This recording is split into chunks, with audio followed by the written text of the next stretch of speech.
बिस्मिल्लाहिर्रहमानिर्रहीम। अस्सलाम वालेकुम फ्रेंड्स, आप देख रहे हैं finance expert. Non resident Pakistani कैसे रिटर्न फाइल करेंगे, इस सिंपल सी वीडियो में अभी मैं आपको बताता हूँ। अगर तो आपने रजिस्ट्रेशन नहीं करवाई तो पहले यहाँ से आपने रजिस्ट्रेशन करवानी है, जहाँ पे लिखा हुआ है रजिस्ट्रेशन फॉर अनरजिस्टर्ड पर्सन। उसके बाद आप लॉगिन आईडी पासवर्ड आएगा तो यहाँ से आपने लॉगिन करना है आईआरएस पे। जी, आईआरएस पे आप लॉगिन करेंगे और इसमें अब नॉन रेजिडेंट पाकिस्तानी जो है, कुछ तो ऐसे पाकिस्तानी हैं जो मतलब बाहर हैं, बाहरी जॉब करते हैं, बिज़नेस करते हैं, पाकिस्तान में कभी आना जाना होता है उनका। पाकिस्तान में अगर आपकी कोई इनकम नहीं है, ना कोई सेविंग अकाउंट है, ना स्टॉक मार्केट, कुछ भी पाकिस्तान में इनकम नहीं है, सिर्फ प्रॉपर्टी है, तो आपने ये वाला फॉर्म सेलेक्ट करना है, non resident Pakistani having no Pakistan source income. यहाँ पे वो पीरियड सेलेक्ट करना है जिस भी साल की रिटर्न फाइल करेंगे और इसको आपने इस इंटर करना है। जी, इसको सिलेक्ट करें। ये आपको एरर दे रहा है कि आज जो आप सिलेक्ट कर रहे हो पीरियड, उसका फॉर्म ऑलरेडी आपके पास ड्राफ्ट में ओपन है या आपने फ़ाइल कर दिया है। तो बाज़ दफ़ा ये एरर इसलिए आता है क्योंकि हमने ड्राफ्ट में इस पीरियड का जो फॉर्म है वो ओपन किया होता है। तो मैं अभी ड्राफ्ट में चेक करता हूँ। जी, अब ये एक डिक्लेरेशन पड़ी है 221 की, पहले इसको मैं डिलीट करूँगा। यहाँ से आप इसको डिलीट भी कर सकते हो, एडिट करके इसको दोबारा भी ओपन कर सकते हो, लेकिन मैं आपको समझाने के लिए बता रहा हूँ। मैं इसको डिलीट करके नया फॉर्म ओपन करता हूँ। जी, डिक्लेरेशन में non resident Pakistani having no Pakistan source income, Pakistan में कोई इनकम नहीं होनी चाहिए, तो फिर आपने ये फॉर्म सेलेक्ट करना है। अगर पाकिस्तान में कोई भी आपकी इनकम है, कोई सेविंग अकाउंट है, तो फिर आपने ये फॉर्म सेलेक्ट नहीं करना। अब इस फॉर्म में भी देखें, ये एडजस्टेबल टैक्सेस अगर आप क्लेम करना चाहो तो इसमें से 1 बाय 1 आप क्लेम कर सकते हो। कैश विड्रॉल पे अगर कोई टैक्स कटा है, बच्चों की फ़ीस पे कटा है, तो 1 बाय 1 आप क्लेम कर सकते हो। जैसे ये कैश विड्रॉल पे है तो आप अकाउंट नंबर लिखें, बैंक का बताएं और जितना टैक्स कटा है वो यहाँ पे क्लेम कर सकते हो। लेकिन ये ऑप्शनल है, अगर करना चाहें तो कर लें, नहीं करना तो ना करें। इस खाली फॉर्म को भी सबमिट कर सकते हो आप। लेकिन एक बात याद रखिएगा, ये इस फॉर्म में अगर तो आपने ये इस टैक्सेस का तो कोई इशू नहीं है, लेकिन ये जो नीचे वेल्थ स्टेटमेंट है, ये मैं अभी आप इस पे जाएंगे तो आपको बताता हूँ। ये टैक्सेस 1 बाय 1 आप चेक कर सकते हो, जो आपने पे किया है वो आप क्लेम कर सकते हो, जिसका एविडेंस आपके पास है, और ये रिफंडेबल बन जाएगा आपका।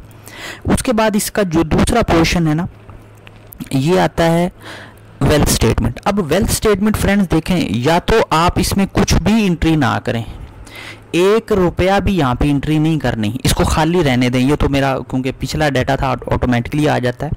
मतलब वेल्थ स्टेटमेंट आपने अगर तो फिल करनी है तो ठीक फिल करनी है, नहीं तो इस खाली फॉर्म को ही सबमिट कर दें बिना कुछ भी लिखे इसमें। अगर आपने इस वेल्थ स्टेटमेंट में कोई भी एंट्री कर दी तो फिर दोबारा से आपने अपनी रिटर्न जब फाइल करनी पड़ेगी तो ये आपको अगर ठीक नहीं हुई तो ये सारी आपको रिवाइज करवानी पड़ेगी। तो ये उनके लिए है जिनकी पाकिस्तान में कोई इनकम नहीं, वो जस्ट इस फॉर्म को सबमिट करें, चाहे खाली कर दें, उनका जो कंप्लायंस है वो कंप्लीट हो जाएगी। वेल्थ स्टेटमेंट भी उनके लिए ऑप्शनल है, करनी चाहे तो कर ले, नहीं करनी तो ना करे। इस फॉर्म को खाली को सबमिट कर सकते हैं जिनकी पाकिस्तान में कोई इनकम नहीं है। लेकिन अगर वेल्थ स्टेटमेंट फाइल करनी है, इसमें जो इसमें दी हुई है मैंने आपको अभी बताया, तो वो ठीक फाइल करनी है। उसमें फिर आपने ये नहीं करना कि कुछ चीज़ें शो कर दी कुछ ना की, ठीक है। अब दूसरी कैटेगरी आ जाती है जो मोस्टली पाकिस्तानी है, नॉन रेजिडेंट, जो बाहर काम कर रहे हैं, जॉब कर रहे हैं पाकिस्तान में, उनके इन्वेस्टमेंट्स हैं, उनके सेविंग अकाउंट्स हैं, तो नॉर्मल रिटर्न आपने सेलेक्ट करनी है। पाकिस्तान में कोई भी आपकी इनकम है, आपकी रेंटल इनकम है, सेविंग अकाउंट है, नया पाकिस्तान सर्टिफिकेट है, व्हाट्सएवर कुछ भी है, नया आपने नॉर्मल फॉर्म ये सिलेक्ट करना है। इसमें पीरियड सेलेक्ट किया। जी, अब इसमें देखें, यहाँ पे ये फॉर्म आ गया आपके पास। सैलरी पर्सन तो डेफिनेटली आप नहीं हैं, इसलिए इसको छोड़ दें आप।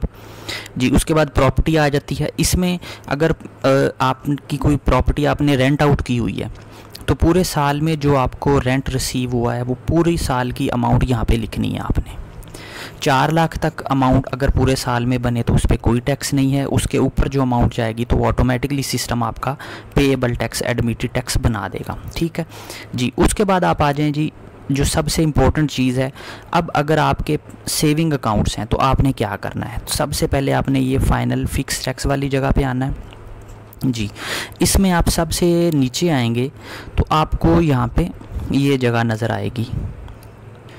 जी, इसमें थोड़ा सा और नीचे, आई थिंक नीचे आएंगे जी, बिल्कुल ये आगे नीचे जी, profit on debt under section 7B।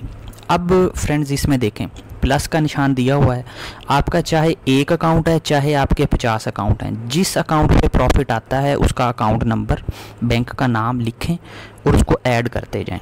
ये मैंने एक अकाउंट ऐड किया, जो ग्रॉस मुझे इंटरेस्ट मिला, लेट्स सपोज मुझे 1 लाख रुपए इंटरेस्ट मिला, वो मैंने लिखा, उस पर मैंने 15,000 टैक्स दिया ग्रॉस, और उसके बाद उसका टैक्स। ठीक है, सिस्टम नेट खुद ब खुद कर लेगा, आपने कुछ नहीं करना जी। अब नया पाकिस्तान सर्टिफिकेट थे मेरे पास, उस पर मुझे टैक्स प्रॉफिट मिला, मैंने उसको ऐड किया। 1 बाय 1 जहाँ जहाँ से भी प्रॉफिट आपको मिला आपने उसको ऐड कर लेना है। ठीक है, उस पर जो टैक्स कटा वो यहाँ पे आपने लिख देना है। पहले वाले बॉक्स में आपका इंटरेस्ट, दूसरे में टैक्स आ गया।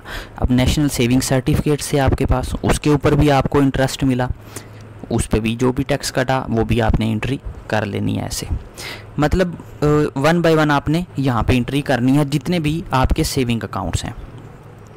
फ्रेंड्स मैं अपनी प्रीवियस वीडियोस में भी ये चीज़ें बता चुका हूँ, अगर आप मेरी नॉन रेजिडेंट की प्रीवियस वीडियोस भी देखें तो आपको काफ़ी हेल्पफुल पॉइंट्स उसमें से मिल जाएंगे। इसको आपने कैलकुलेट कर लेना है जी। अब देखें आपने इसको कैलकुलेट किया तो यहाँ पे ये जो फिगर आ रही है ना, टोटल आपका इंटरेस्ट जितने भी अकाउंट्स थे उसको यहाँ से कॉपी करना है आपने, और आपने फिर जाना है अदर सोर्स में। ये अदर सोर्स, यहाँ पे जाके अदर सोर्स में एक सेपरेट जगह बनी हुई, देखें प्रॉफिट ऑन डेट ये बनी हुई है। अब इन दोनों बॉक्सेस में आपने जो ग्रॉस इंटरेस्ट की अमाउंट थी वो यहाँ पे लिख देनी है और इसको कैलकुलेट कर देना है आपने जी। ये आपने कैलकुलेट किया, ये आपकी एंट्री जो थी ये कंप्लीट हो गई है इंटरेस्ट इनकम की। उसके बाद एडजस्टेबल टैक्सेस में जो टैक्स आपने एडवांस टैक्स पे किया है, कैश विड्रॉल पे, बच्चों की एजुकेशन पे, मोबाइल पे, वो आप क्लेम करना चाहें तो आप क्लेम यहाँ पे 1 बाय 1 एडजस्टेबल टैक्सेस में कर सकते हो। अगर प्रॉपर्टी की कोई आपने सेल परचेज़ की है तो 236K का जो टैक्स पे किया है वो आपका एडवांस टैक्स होता है, रिफंडेबल बनता है, वो आप क्लेम कर सकते हो। लेकिन जो भी टैक्स क्लेम करें उसका एविडेंस आपके पास होना चाहिए, आपने हवाई फायरिंग नहीं करनी, आपके पास एविडेंस होना चाहिए, क्योंकि FBR बाद में पूछ सकता है कि आपने ये टैक्स क्लेम किया था तो इसका क्या प्रूफ है आपके पास जी।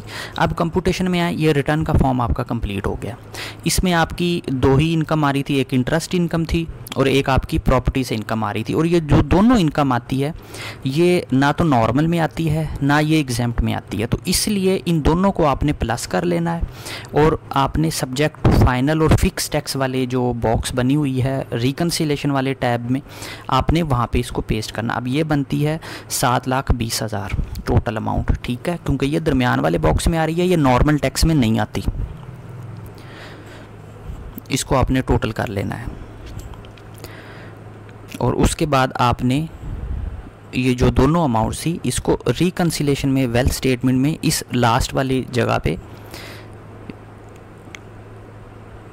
सब्जेक्ट टू फिक्स और फाइनल टैक्स वाली जगह में इसको लिख देना है आपने जी। ये मैंने, अब देखें फ्रेंड्स यहाँ पे जो अमाउंट है, अगर आपने डिविडेंड लिया है, कैपिटल डिविडेंड है, कैपिटल गेन है, वो भी इसी जगह आएगी। अगर वो आपकी इन्वेस्टमेंट्स हैं तो उसमें भी वो अमाउंट यहाँ पे प्लस हो जाएगी इसके साथ। उससे रेलेवेंट मैं एक और वीडियो भी अपलोड कर दूंगा, क्योंकि अगर वो इसके साथ मर्ज करता हूँ तो वो काफ़ी कॉम्प्लिकेटेड हो जाएगी। पूरे साल में जितने पैसे आपने अपने बैंक अकाउंट में भेजे हैं बाहर से, वो रिमिटेंस में आपने लिखने हैं। मैं फिर कह रहा हूँ जो आपके बैंक अकाउंट में आए हैं, अगर आपने एक्सचेंज से भेजे हैं तो फिर आपके पास स्लिप होनी चाहिए। ड्यूरिंग द ईयर अगर आपको कोई गिफ्ट मिला है तो आप यहाँ पे गिफ्ट लिख सकते हो। जो गिफ्ट पे मैंने वीडियो भी बनाई है कि कौन सा गिफ्ट आपने लेना है और कौन सा नहीं लेना, वो भी आप देख सकते हो जी। अब ये आपकी इनफ्लो आ गई है और आपने अब अपनी इनफ्लो के बाद आपने इसको क्या करना है, अब इसको रिकनसाइल करना है आपने। ये आपकी रिकनसाइल होनी चाहिए जी।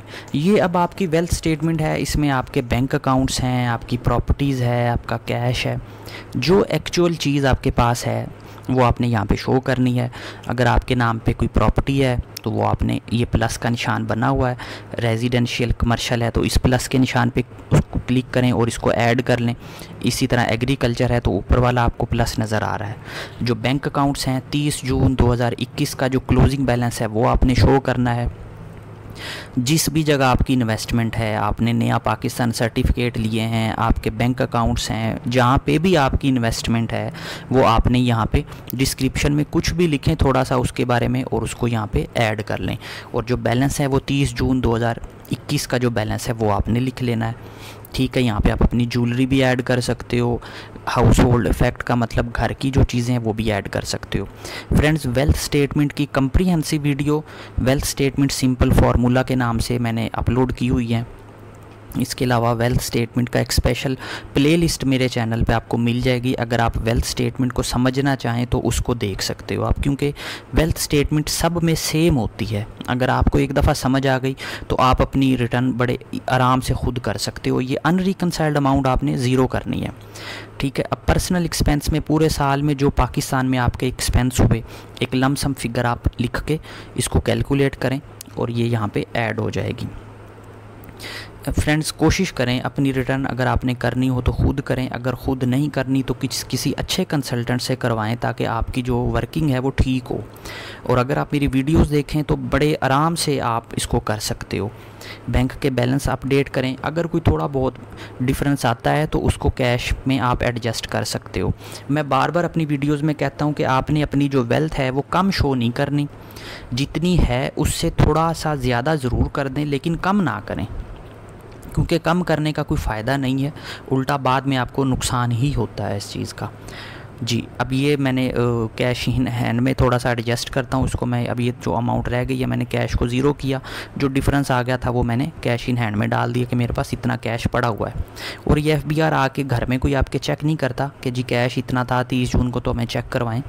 तो ये कुछ चीज़ें होती हैं जो कि आपने मतलब कॉमन सेंस से लेके चलना है इसको। वेल्थ स्टेटमेंट वाली मेरी वीडियोस लाजमी देख लीजिएगा।